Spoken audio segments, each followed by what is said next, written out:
Hey guys, Bill the Appraiser back with another episode of All About Appraisals here on YouTube. Thanks for tuning in. Um, Topic of the day is appraisal fees. And so, just to sort of set some realistic expectations here, I don't want anybody to be too terribly disappointed, but I'm not really, at least my intent at this point, as I start out here, is not to give actual dollar figures. Really going to be generalities, and it's more about what things, what items, what scenarios can affect the appraisal fee. Why would the fee go up? Why would the fee go down, etc. And the reason I'm doing this is because I do a lot of private work. I have a couple of websites. People find me on the web. They give me a call, and that's usually one of the first questions out of their mouth. Or if they have found my phone number and they shoot me a text, that's the question they ask: is, "Hey, I'm looking to get an appraisal done. How much does it cost?" And of course, the answer to that, like so many things in this world, is it depends. Um, by and large, again, just speaking generalities, the appraisal fee is a function of how complex the assignment is. And by complex, what I mean is it 1,000 square foot bungalow, that's less than 5 miles or 10 miles from my house, and it sits on a quarter acre, half acre lot, and it's just sort of your typical, if you can use that word, house. There's nothing crazy, nothing unusual, nothing atypical, nothing bizarre, nothing strange. And so if it's that kind of thing, just sort of your classic cookie cutter kind of home in a subdivision, or even if it's rural, then, that might be one fee. And then as things change and the assignment becomes more and more complex, then the fee goes up. By complex, I mean, it could be a combination of square footage. There's a big difference between, an appraiser having to appraise 1,000 square foot home or a 3 or 4 or 5,000 square foot home or larger. Big difference between a home that's only on an acre or a quarter acre or whatever, as opposed to something that's on 10, 20, 30, 40, 50, or 100 acres. That changes things considerably. If something has a basement, if, maybe it's split level, that could be another item. Location, all sorts of things play into this. Like I said, I've got a little bit of a list here, and so hopefully this will spark some conversation. Feel free to leave some comments, because the little list I've got here is by no means exhaustive, I'm sure. As a general rule, an idea will come to me when I'm driving around, and I'll pull over and send myself a little note, and then go back and flesh that out some more and add 2 or 3 items to it. So, having said all that, yeah, the level of complexity usually dictates the appraisal fee. Okay, what are some other things that play into that? An appraisal fee could change if a report converts from the original loan type to a different loan type. And I realize that makes absolutely no sense, but let me explain. Loan types include things like conventional, FHA, USDA, rural housing, and there's probably others. Conventional is probably the most convenient. It's the one that's easiest to work with. It's fairly forgiving in a lot of circumstances, as opposed to loan types like USDA, FHA, that tend to be a little more demanding, and they don't like pretty much anything. If anything is wrong, they make it be fixed, before the process can move forward. So because of that, on occasion, something might start out as an FHA assignment, and the appraiser does the assignment as FHA and follows all the FHA requirements and guidelines and such, and they submit the report. If there are issues, then the appraiser will submit the report, what we call subject to. This has come up in other videos. Appraisals are sliced and diced a couple different ways. This is one of those ways. Most appraisals are either designated as is, meaning the way it sits here today, or subject to something being done. That something being done could simply be repairs. It could be in addition to the home, in which case the appraiser is kind of pretending that they've added that additional 500 square feet, as well as, which might include a bedroom and a bathroom. So the appraiser does the report subject to, then the appraiser comes back when the work is done, does another report, and says, yes, work has been done. So an appraiser might quote that FHA assignment one way, and then the lender might come back and say, wow, we didn't realize there were going to be so many FHA items. We're going to see if we can convert this to conventional, in which case there might not be as many items for the homeowner to have to correct, which is good for everybody all the way around. Also good for the appraiser, because that means the appraiser is going to be getting an additional fee to convert that report from FHA to conventional. Um, the good news about that is very often, in that case, the appraiser does not have to go back to the subject property.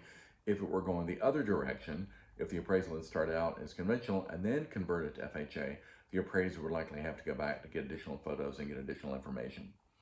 Um, One thing that plays a part in the appraisal fee is if an AMC is involved. An AMC is an appraisal management company. Um, After the real estate fall back in 08, 09, they changed some of the rules. And so now lenders, loan officers particularly, can no longer, pick the appraiser, and they cannot be the one conducting the appraisal and assigning the appraisal to a particular appraiser. That's why the AMC was developed. The AMC, the appraisal management company. So you have the bank, a homeowner talks to the loan officer at the bank. The loan officer at the bank then sends an email to their AMC saying, hey, we need an appraisal done on 123 Green Street. The AMC picks it up from there. They find an appraiser. The appraiser does the appraisal, sends it to the AMC. The AMC turns around, sends it back to the bank.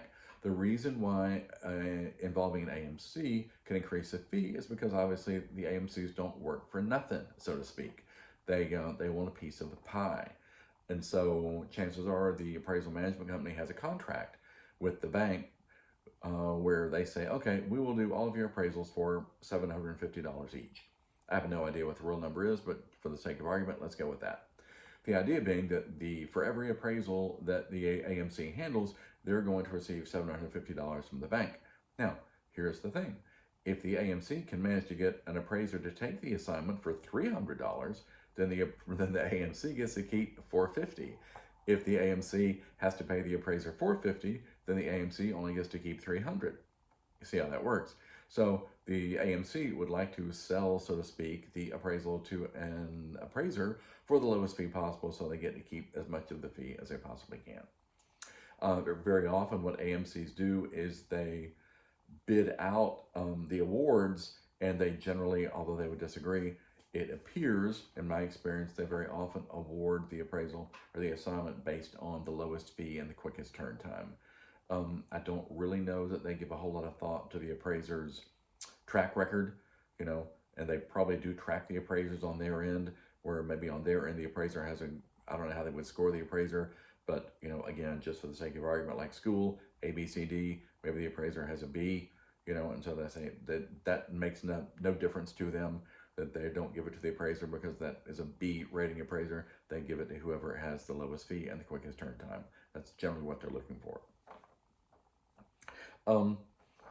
I mentioned before, if an appraisal needed to be converted, by the same token, that scenario I just presented, if an appraisal had been done, subject to, let's say, work to be done or repairs, either way, and the appraiser has to go back out for a final inspection, that also generally entails an additional fee.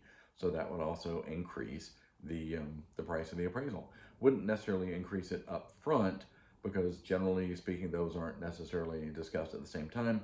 Normally the lender wants to know what is the fee for the report, and then very often they actually have a fee that they assign. I won't go into what that may or may not be, but there may not be any room for negotiation there. The appraiser has already been able to negotiate potentially the original appraisal fee, but they may not be able to negotiate the final inspection fee. That may be already decided upon by the lender and the AMC. Yeah, another version of a report converting. Again, I do a lot of private work. Along with lender work, I do a lot of private work for individuals who find me on the web and they call due to all sorts of reasons. And I'll probably dedicate a whole other video to that, but could be things like divorce, could be simply they just want an idea of the estimate of market value. Maybe they're thinking about putting it on the market, or maybe they're thinking about, going through a lender, but they want to get an idea of what it could potentially appraise for before they do that. So there's all sorts of reasons that people might want to get an appraisal done. And so, that's leading me somewhere, yes. But there's a difference between the appraisal, the actual form that an appraiser does for a private individual, and the appraisal they do for a lender. And so, and I get that call on occasion as well, where people, because the appraiser needs to know, why is the appraisal being done? Because every appraisal, as you've probably heard me say before, has an intended use and an intended user. The use is what is its reason, why is it being done, and the user is the person who's requesting it or going to make use of the appraisal. So if the appraiser does an appraisal for a private individual, that's going to be one particular form.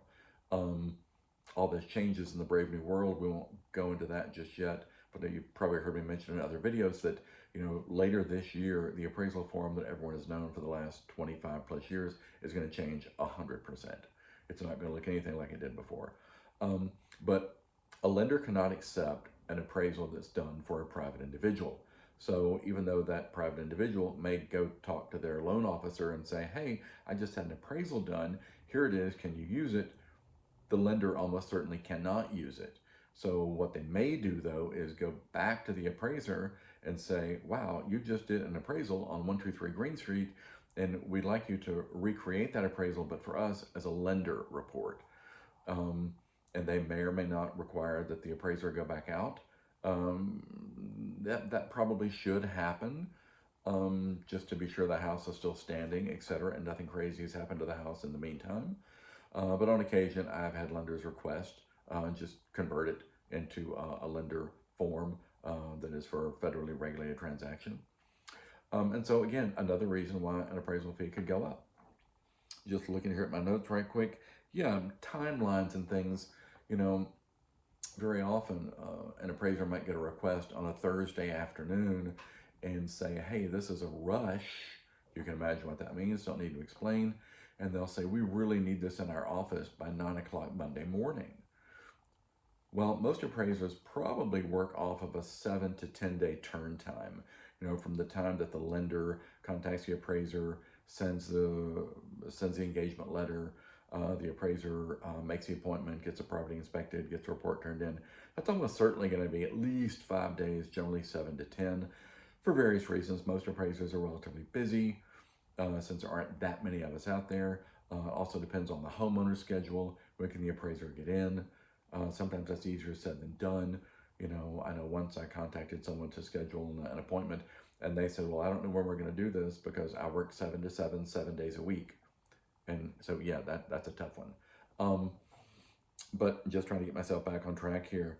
So, yeah, if a lender contacts an appraiser on a Thursday afternoon and says we need this in our office by 9 o'clock Monday morning, then there's going to be an additional fee for that.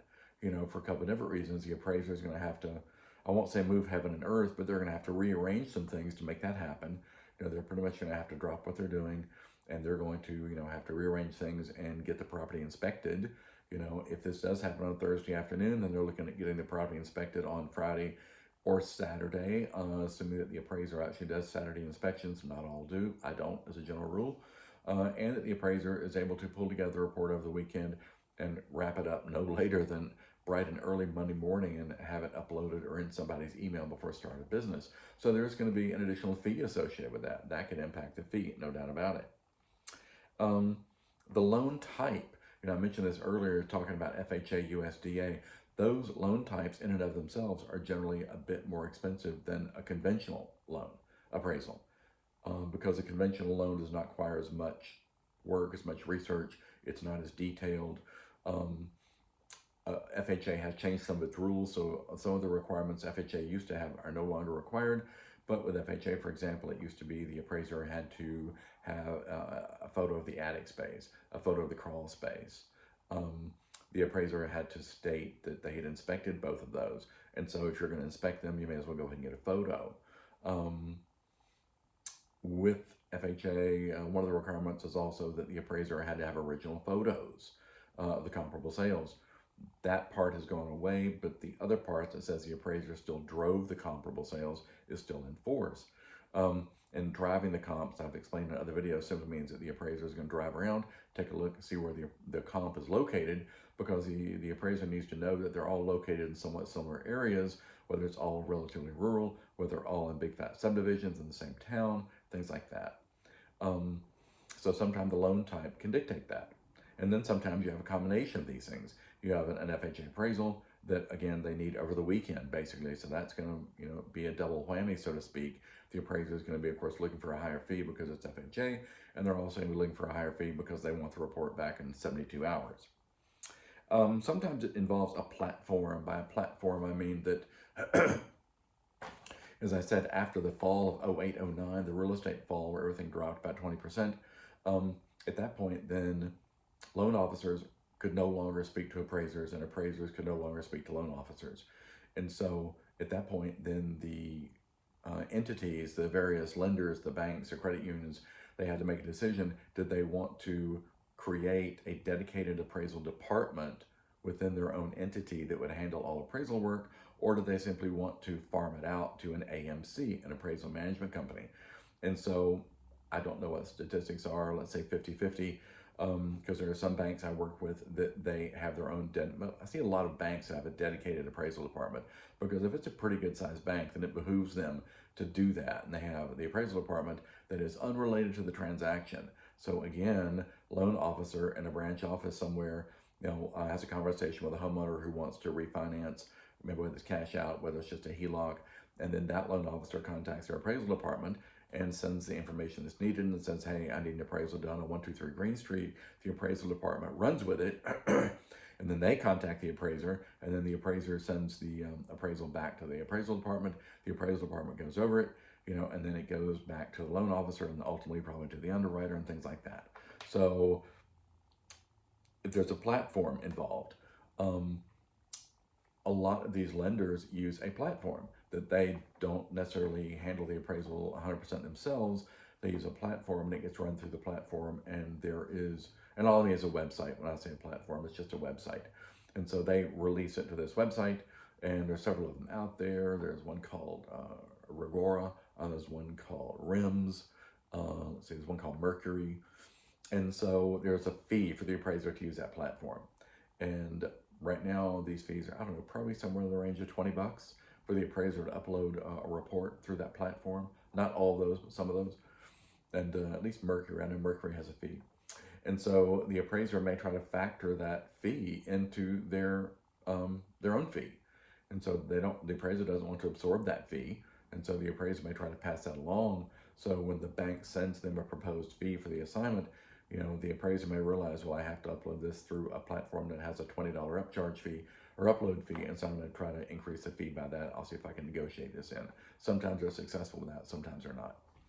Anyway, and this is, like I said, by no means exhaustive, just a few things that could impact the fee.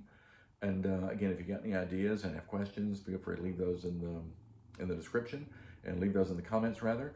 And if you would, if you like this, got something out of it, hit the like button, hit the subscribe, and leave me some ideas, and I will see you soon on the next video. Have a great day.